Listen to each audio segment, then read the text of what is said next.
네, 안녕하십니까. 네, 저는 구주입에서 수학을 담당하고 있는 박상보 강사라고 합니다. 오늘은 제가 이제 2025년 중학교 2학년 1학기 2차 지필평가였던 장자중학교 시험 문제에 대한 분석 영상을 시작하도록 하겠습니다. 일단 문항을 먼저 분석을 해볼게요. 일단 총 23문항이 출제가 되었습니다. 23문제가 출제가 됐고요. 그 중에서 객관식은 19문항, 그리고 논술형, 주관식 서술형 문항이 4문항이 출제가 됐습니다. 그리고 단원별로 보면 연립방정식이 5문항, 그리고 1차 함수가 11문항이 출제가 되었습니다. 난이도를 보면요. 일단 전반적인 시험 난도는 기본에서 중 정도의 그런 수준으로 나타났고요. 그리고 전체적으로 봤을 때도 이제 교과서 위주로 이제 충분히 학습을 했던 친구들이라면 충분히 잘 풀어낼 수 있는 그런 평이했던 난이도라고 볼 수 있습니다. 그리고 이제 기본 개념과 그 원리에 입각한 이 전통적인 문항들이 대다수 포진을 해서 출제가 되었습니다. 그래서 교과서 위주로 공부한 친구들이 또 고득점을 받지 않았나 그런 예측을 해볼 수 있겠습니다. 성적 분포는 아마 다 맞거나 아니면 하나 틀린 친구들이 이제 상위권, 그 다음에 이제 2개에서 3개 정도 틀린 친구들이 중위권 정도를 받을 것으로 예상됩니다. 문항 분석을 보시면 1번부터 이렇게 논술형 문제까지 보시면 기본에서 중 정도의 난이도로 출제가 된 것을 알 수가 있습니다. 그래서 연립방정식과 이렇게 1차 함수가 이렇게 고루 비중 있게 출제가 되었습니다. 그럼 일단 이제 핵심 문항 분석을 보도록 할게요. 이번 시험의 좀 특징이라고 하면 이번 시험 문제는 문장으로 된 문제를 수식으로 바꾸는 문제가 서술형까지 포함해서 총 4문제가 출제가 됐어요.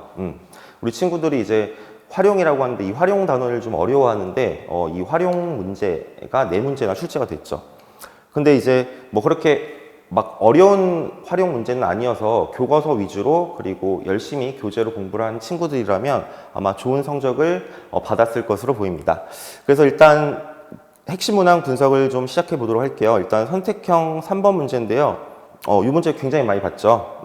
작년 신입생 중 남학생이 X명, 여학생이 Y명일 때 올해 신입생 수가 남학생 같은 경우는 10%가 줄고 여학생 같은 경우는 15%가 늘어서 전체 신입생 수가 작년에 비해 10명이 늘었대요. 그랬을 때 이를 2차 미지수가 2개인 1차 방정식으로 나타내라 이런 문제였죠. 그래서 여기 지금 보면 뭐 작년에 비해 10명이 늘었다고 했으니까 작년 남학생 수가 X니까 남학생 수는 100분의 10X 그쵸 늘었고 그 다음에 여학생 수는 15%가 줄었으니까 마이너스 100분의 15Y는 10이다 라고 놓고선 양변에 100을 곱해서 정리해주면 이제 그게 정답이 되는 문제였죠. 그래서 어렵진 않은 문제였고요. 이 문제도 저희 구주입의 내신 코어 교재에 볼 수 있었습니다. 그리고 또 이제 전통적인 이제 속력 거리, 시간에 관한 문제죠. 그래서 고속도로를 달린 거리를 묻는 문제였는데 이 문제 같은 경우는 이제 여러분들이 사용하고 계시는 천재류 교과서에 있는 교과서 문제였어요. 그래서 고속도로를 달린 거리를 X로 두고 그리고 일반 국도를 달린 거리를 Y로 두고 식을 세워서 문제를 푸는 그런 문제였습니다. 그 다음에 1차 함수 문제 같은 경우는 이제 평행이동에 관한 문제가 출제가 됐는데 Y는 4X 플러스 K의 그래프를 Y축 방향으로 Y축의 음의 방향으로 3만큼 평행이동을 했대요. 그러면 Y는 4X 플러스 K 빼기 3 이렇게 식을 둘 수 있겠죠. 그 다음에 X절편이 M이고 Y절편이 N이니까 요거에 맞게끔 식을 대입해서 문제를 푸는 문제였습니다. 그래서 1차 함수의 평행이동과 그리고 절편에 대한 이해를 잘 하고 있는지를 묻는 문제였고요. 요것도 이제 교과서 문제에서 출제됐다는 것을 알 수가 있습니다. 그리고 또 이제 활용 문제인데요. 1차 함수에서 또 활용 문제가 출제됐어요. 처음 온도가 15도인데 물의 온도가 3분의 5도씩 오른대요. 그랬을 때 X분 후에 Y도가 된다고 했을 때 과연 식을 어떻게 나타낼 것인지에 대한 문제인데 이것도 여러분들이 1차 함수식으로 나타내서 미지수 A, B 값을 구하는 그런 문제였습니다. 그래서 이것도 저희 구주입에서 보는 실전 모의고사 2회 2번 문제에 출제되었다는 것을 알 수가 있습니다. 네. 그리고 또 논술형 2번에서도 활용 문제가 출제가 됐는데요. 이렇게 연필, 그다음 배송비. 그래서 여러분들이 요 문장으로 된 문장을 보고 그리고 적절하게 수식으로 바꿔서 문제를 해결할 수 있는지를 물어보는 문제였어요. 이것도 역시 저희 내신 코어 규제에서 볼 수 있는 그런 문제였습니다. 그리고 요거 같은 경우는 1차 함수 문제인데요. 1차 함수 문제인데 1차 함수 그래프가 있고요. 그 그래프와 1차 함수 y는 mx의 그래프의 교점 p를 구하고 이를 이용하여 mx 값을 구하는 풀이 과정과 답을 서술하시오라는 문제였죠. 그래서 두 1차 함수의 교점을 계산하는 문제, 이런 문제도 출제됐고요. 요 같은 경우는 이제 저희 내신 코어 규제에서도 역시 볼 수 있는 그런 문제였어요. 굉장히 많이 연습을 했던 문제고, 특히 이제 넓이를 2등분하는 이런 문제들도 저희가 많이 연습을 했는데 그거보다는 조금 더 쉽게 출제가 되었습니다. 그래서 이제 마지막으로 총평을 하자면 이렇게 한번 정리를 해볼 수 있을 것 같아요. 교과서 위에 문제 없고, 그리고 교과서 밖에 정답이 없다. 대부분 교과서를 기본으로 문제가 출제되었고요. 그리고 저희가 이제 교과서 기반으로 만든 코어 교재를 같이 병행해서 잘 공부한 친구들이라면 아마 이번 시험에서 좋은 성적을 받았을 것으로 생각이 듭니다. 그리고 서술형 문항까지 저희가 이제 시험 40분 동안, 45분 동안 서술형 문제를 다 풀어야 되기 때문에 얼마나 그 서술형 때 시간을 확보하기 위해서 객관식 문제를 얼마나 빠르고 정확하게 푸는지 이런 것들이 참 중요한데 빈틈없는 서술형 대비를 위해서 객관식 시험에서 시간을 좀 줄이는 연습도 좀 필요하고, 그 다음에 서술형 문항도 꼭 써야 될 문장, 써야 할 것과 쓰지 말아야 될 것을 이렇게 분간하는 그런 연습도 좀 필요할 것으로 보입니다. 그래서 결국은 이제 항상 매번 말하지만 출제의 기준은 결국 교과서고, 교과서와 이제 교과서를 기반으로 만든 코어 교재 중심으로 반복 숙달 연습을 하면 아마 여러분들 원하는 수학 점수를 받을 수 있을 것으로 보입니다. 그리고 이번에도 4문제 정도 출제되었듯이 이렇게 문장으로 되어 있는 것들을 수학적인 식으로 바꾸는, 수식으로 바꾸는 연습을 평소에 꾸준히 연습을 해주셔야 돼요.